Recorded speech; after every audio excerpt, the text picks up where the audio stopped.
I recently released my first ever game called Treasure and Bones. The game is really fun and it's really good if you have groups of friends or if you're a streamer. It's a really good party game to just sit back and just watch things be stupid. And I wanted to shift my focus back to Luna Lane, but I didn't want to leave the game in such a very early and prototypey kind of stage, especially for the people that bought it. So I decided I would completely overhaul the game and change it, and that's what this devlog is going to be about.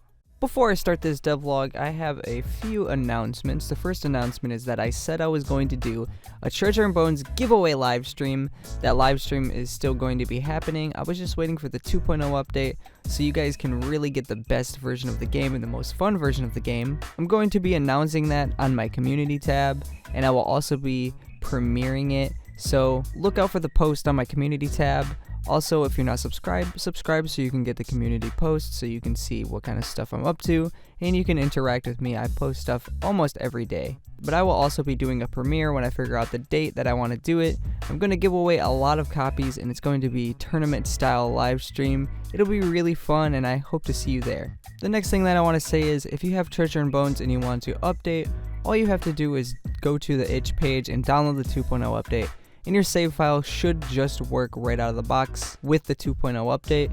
If your save file doesn't work or there is a bug with it, please do report it to me on my Discord or on my Twitter or even in my comments on the itch page. And I'll make sure to try and save your save file for you or help you fix it because I don't want you to lose your progress when updating the game. With that being said, let's get into the video. The first thing that I wanted to do when changing the game was to fix these menus. The menus were really and kind of hard to understand, so I'm going to show you a picture of what this menu used to look like, and this is what the menu obviously looks like now. So now you got your start, your extras, and your exit button right here. Everything is contained in a nice little area in these buttons. You also have your save delete button over here and the credits button if you want to go check out the credits of the game. You now have these progress bars to show you how far you are through completing your feats and unlocking your hats, and the stats are contained on this little tab over to the left. This is the menu that had possibly the biggest change, which is the map select menu, because there are now two maps, the first map being the classic map and the second map being the Gauntlet map. Each of them have their own shop and modifications, so you can see in the classic mode here we have the shop, and if I were to purchase something like the spike bridges, for example, I can add that to my modifiers, and it'll modify this map if I choose to go into it. This is the character select screen now.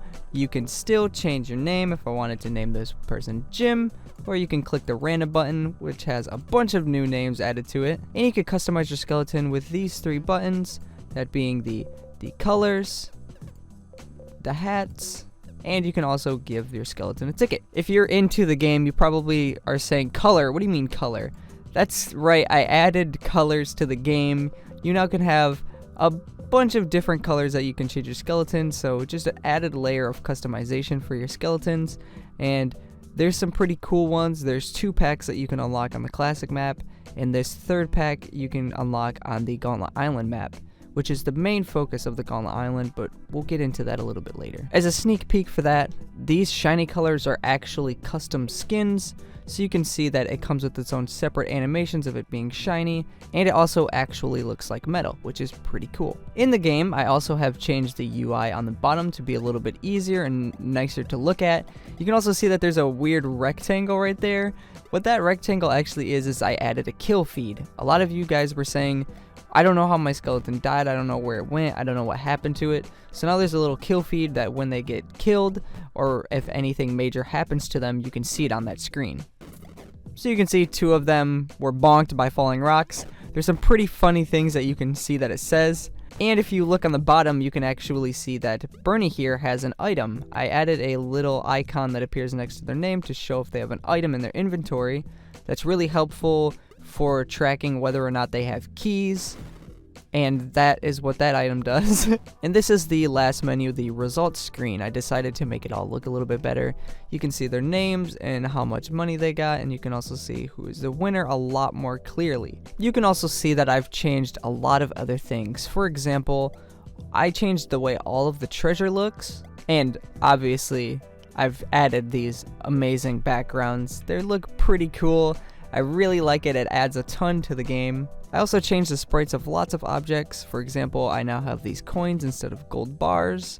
And you can see that the gemstone chest is a lot shinier and looks a lot more fancy. If you look to the right of the screen, you can see a red wall. That is one of the modifications that you can apply to the classic map.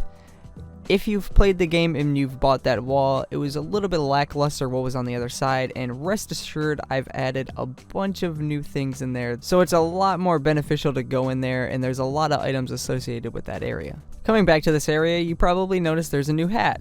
That's right, I added a bunch of new hats to the game, even one that you get for completing everything that I added in the 2.0 update. I think you guys will really like collecting them and figuring them out. And that takes us to the last thing, the thing I think you guys are probably most excited for, which is the new map, Gauntlet Islands. This is a teaser for the third map that I'm going to add in the game, which is going to be down here, which is going to be a map on the size of the classic map, so it's going to be much bigger, a bunch of new traps and stuff added, but this is just sort of a sneak peek for what I want to do next with the game. So, entering it, you can see that it is a lot different than the normal map. We're actually on a tropical themed island. You can see there are little islands in the background. You can see there's water, there's trees, and this is a very long map that you have to rely on the shop to get to the end. So this map doesn't have that much money on it. You're going to have to play the classic map to get money. Use that money to buy stuff in the shop to modify this map so your skeletons can make it further to the end of the gauntlet. You can see that there is a little pedestal there and there's nothing on it, and that is because I've already collected what is on there.